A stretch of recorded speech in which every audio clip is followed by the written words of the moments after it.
Would you say gun control has had a positive or negative effect on your life? Not in my life personally. I think it's positive the way it is now. You kind of have to go through a vetting process to get a gun, so not anybody can get a gun. I think it's a little loose, but it's fine the way it is.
What is your opinion on there being no restrictions on assault weapons in North Carolina? It's a bit unnerving. You don't really need something that big. You're not going to go out and go hunting with the AK-47.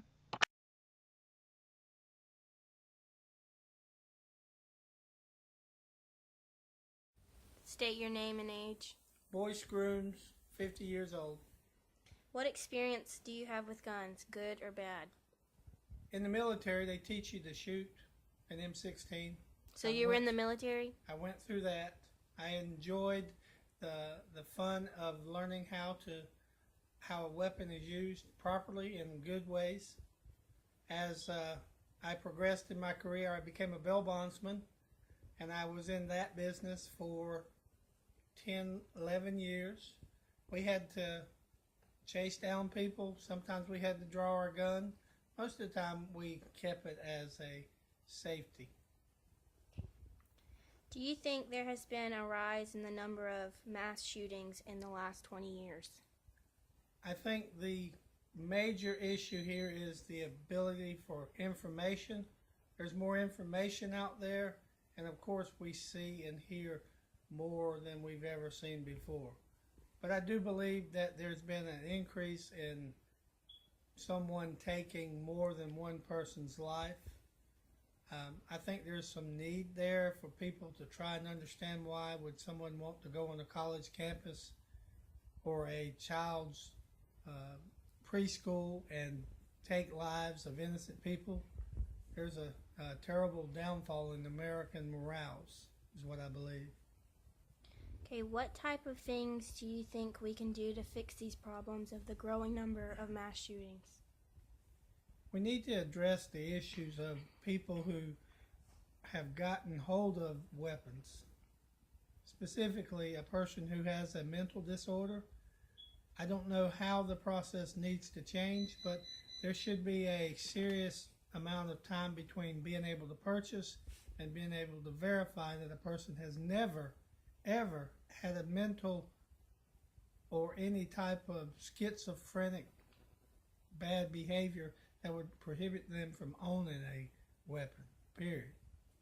And if there's ever someone that comes into a store and wants to buy 5,000 rounds of ammunition at one given time, I think there should be some spotlights on the owners of those businesses in order to alert local police to that effect. Okay, there was a study taken from all of the mass shootings from 1966 to 2017, and in that study they found out that there were 247 guns used through those years. And do you think that this is your opinion? This is something that you just think about. Do you think that most of the guns were purchased legally or illegally used in the mass shootings from 1966 to 2017? I think most of the people that purchased those guns were purchased legally. It's the American people that have abided by the rules that the majority wise are good law abiding citizens. It's the issue of where the cracks are in the system that creates an issue where someone can go and buy a gun and then put themselves on mass media like Facebook or Twitter or some other form of information, and then they talk about what they want to do. There should be some kind of serious balance of police authority to govern what goes on these websites. Do you think executive action needs to be taken fixing our gun problems? I think it's not just an executive issue. It's got to be an issue that goes from executive down to state, down to local, down to the town, and then a great amount of communication with townsfolks and people to learn how to be aware and spot people that could be a hazard or a danger to the area. Do you think we should instate a universal background check to regulate gun sales? I wish that America as a whole would have one database which would limit anybody from multiple possessions of firearms at one given time. I think if there was one database where all law enforcement could share, then we would have a better way of keeping up with people who are buying these weapons that are being used in the wrong way.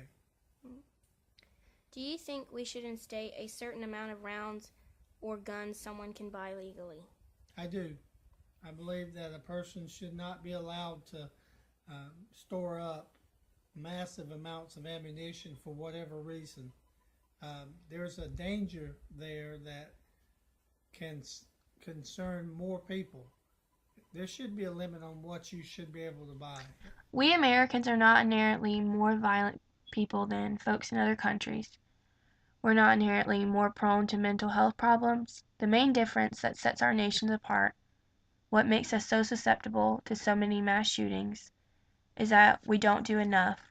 We don't take the basic common sense actions to keep guns out of the hands of criminals and dangerous people. What's different in America is that it's easy to get your hands on a gun.